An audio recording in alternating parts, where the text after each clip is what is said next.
QAP je taký REST protokol vo svete IoT.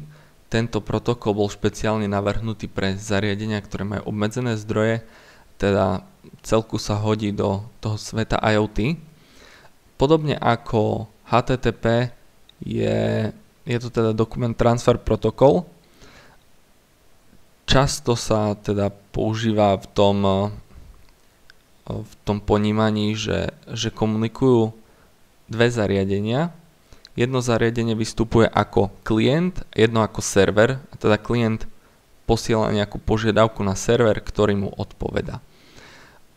Veľmi podobné veci, ako poznáme z HTTP, prípadne z RESTu, sú tie požiadavky get, post, delete a podobne.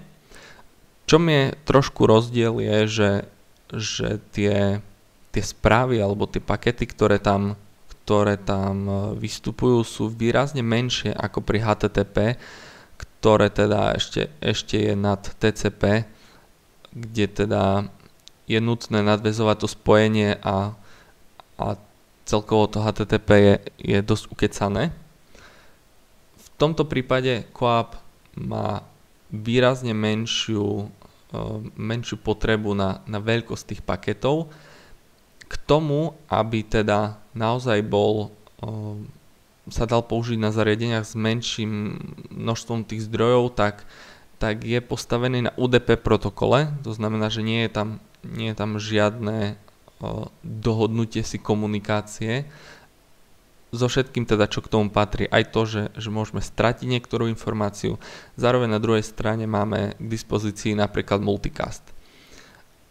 V tomto prípade využitia toho QAP jednotlivé tie IoT zariadenia, tie veci, respektíve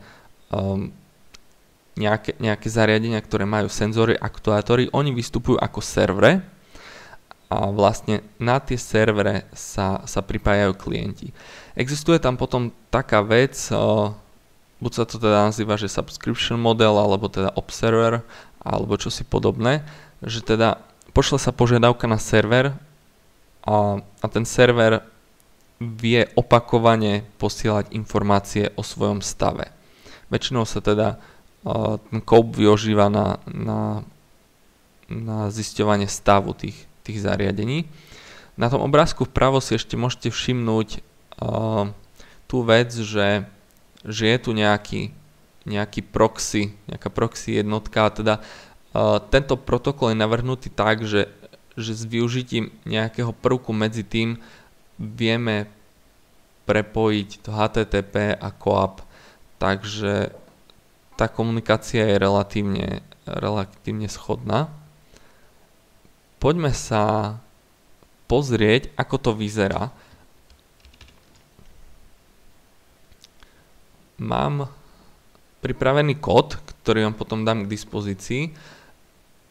Je to teda Maven projekt, kde medzi dependencie je Californium, ktoré nám teda poskytuje nejaké nástroje na implementáciu toho COAP protokolu. Takže mám tu dve triedy. Jedna trieda je sample server, ktorá rozširuje nejaký COAP server. Okrem štandardných nastavení je tam to, že sa vyrobí inštancia toho serveru a pridá sa nejaký resource. Resource si vieme predstaviť napríklad, že máme zariadenie, ktoré bude hovoriť svoju teplotu, intenzitu osvetlenia a rôzne iné veci, tak každá z tých vecí je jeden resource. V tomto prípade máme tu iba nejaké počítadlo a vždy, keď príde get požiadavka na ten server, tak on navýši počítadlo a odpovie, že hello a číslo. No a potom tu máme sample klient, ktorý bude teda robiť tie get požiadavky a sú tu ukázané dva rôzne spôsoby. Buď tak, že priamo spracuje výsledok a niečo s tým spraví, alebo teda sa použije nejaký handler medzi tým, ktorý teda v momente, keď príde ten výsledok, tak to spracuje, alebo ak sa to nepodarí, tak čo si iné urobí. Ten výpis bude iba iba v zmysle, že sa vypíšu jednotlivé detaily. Takže poďme si to spustiť. Najprv spúšťam sample server,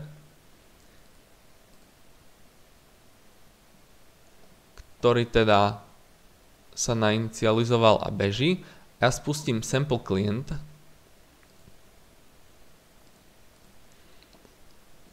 A čo si môžeme všimnúť je, že vypíše sa najprv nejaký kód tej odpovede, to je podobné ako poznáme v HTTP. Potom je tu typ alebo obsah tej správy a správa samotná. Keď sa to dáme detailnejšie vypísať, tak máme nejaké podrobnosti. Čo je zaujímavé, ten náklad, alebo teda ten samotný obsah správy má 7 bajtov. A potom je tu druhá správa, ktorá je teda veľmi, veľmi podobná. Čiže tá komunikácia je o tom, že klient posiela tú GET požiadavku, tu si viete všimnúť taký špeciálny príkaz, alebo teda špeciálnu požiadavku, ktorou viete preskúmať, aké resources má daný server k dispozícii. On odpovie teda zoznamom tých resources a vy sa potom viete pýtať na niektorý z nich. Napríklad v tomto prípade sa pýtame na teplotu a ono to odpovie 23,5. Ten protokol je navrhnutý tak, aby špeciálnym spôsobom ešte šetril miesto a dokonca sú tam robené nejaké mapovania stringov na inty a rôzne iné veci, ktoré nás až tak zaujímať nemusia v tento moment. A teda v rámci tej co-op komunikácie sa robia rôzne veci. Vieme potvrdzovať tie požiadavky a tu je ten observer, ktorý som spomínal, že teda server potom posiela viacnásobne nejaké informácie.